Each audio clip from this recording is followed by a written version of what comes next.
Ever since I first stepped through the door behind me as Prime Minister, I have striven to make the United Kingdom a country that works not just for a privileged few, but for everyone, and to honour the result of the EU referendum. Back in 2016, we gave the British people a choice. Against all predictions, the British people voted to leave the European Union. I feel as certain today as I did 3 years ago that in a democracy, if you give people a choice, you have a duty to implement what they decide. I have done my best to do that. I negotiated the terms of our exit and a new relationship with our closest neighbours that protects jobs, our security and our union. I have done everything I can to convince MPs to back that deal. Sadly, I have not been able to do so. I tried 3 times. I believe it was right to persevere, even when the odds against success seemed high. But it is now clear to me that it is in the best interests of the country for a new Prime Minister to lead that effort. So I am today announcing that I will resign as leader of the Conservative and Unionist Party on Friday the 7th of June, so that a successor can be chosen. I've agreed with the party chairman and with the chairman of the 1922 committee that the process for electing a new leader should begin in the following week. I have kept Her Majesty the Queen fully informed of my intentions, and I will continue to serve as her Prime Minister until the process has concluded. It is and will always remain a matter of deep regret to me that I have not been able to deliver Brexit.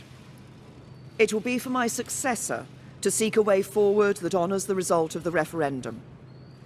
To succeed, he or she will have to find consensus in Parliament where I have not. Such a consensus can only be reached if those on all sides of the debate are willing to compromise.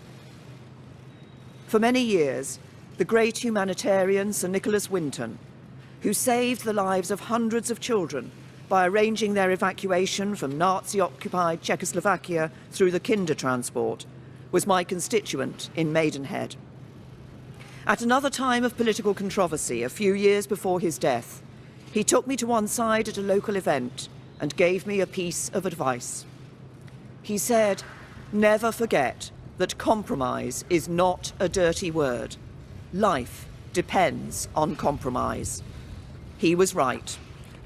As we strive to find the compromises we need in our politics, whether to deliver Brexit or to restore devolved government in Northern Ireland, we must remember what brought us here.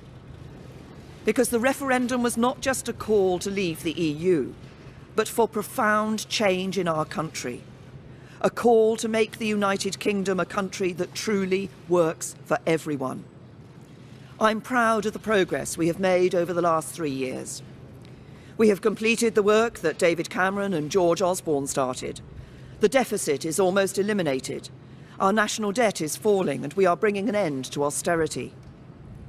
My focus has been on ensuring that the good jobs of the future will be created in communities across the whole country, not just in London and the South East, through our modern industrial strategy. We have helped more people than ever enjoy the security of a job. We are building more homes and helping first-time buyers onto the housing ladder, so young people can enjoy the opportunities their parents did. And we are protecting the environment, eliminating plastic waste, tackling climate change, and improving air quality. This is what a decent, moderate and patriotic Conservative government, on the common ground of British politics, can achieve, even as we tackle the biggest peacetime challenge any government has faced. I know that the Conservative Party can renew itself in the years ahead, that we can deliver Brexit and serve the British people with policies inspired by our values. Security, freedom and opportunity. Those values have guided me throughout my career. But the unique privilege of this office is to use this platform to give a voice to the voiceless, to fight the burning injustices that still scar our society. That is why I put proper funding for mental health at the heart of our NHS long-term plan. It's why I'm ending the postcode lottery for survivors of domestic abuse.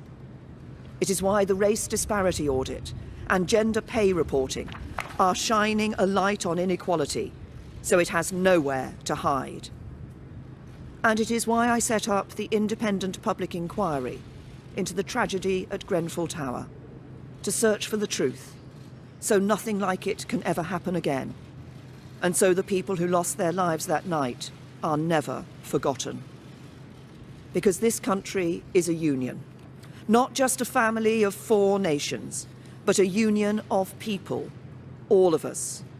Whatever our background, the colour of our skin, or who we love, we stand together, and together we have a great future.